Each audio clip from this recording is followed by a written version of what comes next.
on s'appelle orphelin. Quand on perd son épouse, alors on s'appelle veuf.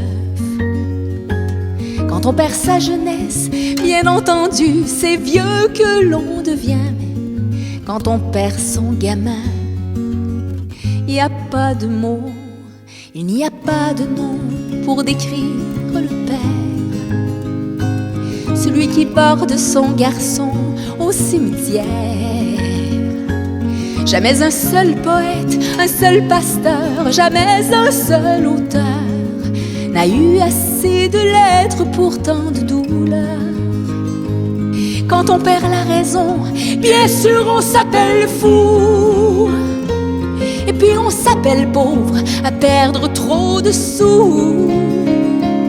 Quand on perd la mémoire, tout de suite on est qualifié d'amnésique. Mais il y a des choses qu'aucun mot n'explique. On aura beau fouiller les plus vieux dictionnaires, posséder le plus vaste des vocabulaires, décortiquer Baudelaire jusque sous terre, jusqu'à son dernier vers. Il n'y a pas de mots, pas de manière d'appeler le parent d'un enfant qui n'est plus. Il n'y a pas de mots pour ça qui soit connu.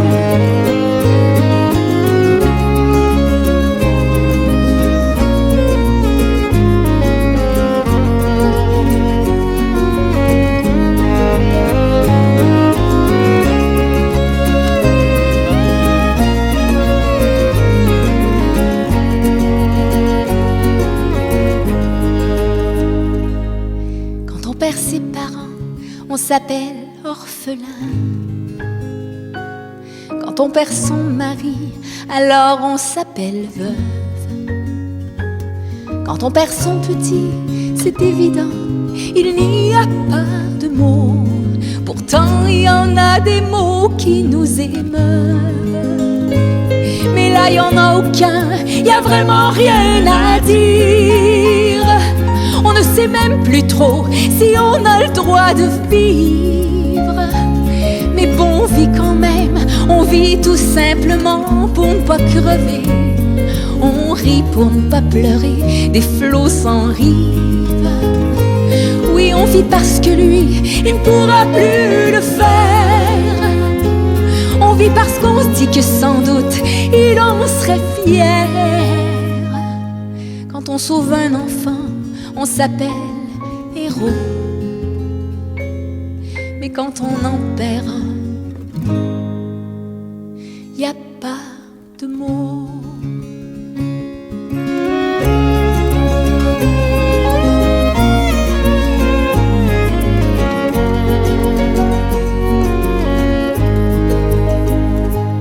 Pas de mots.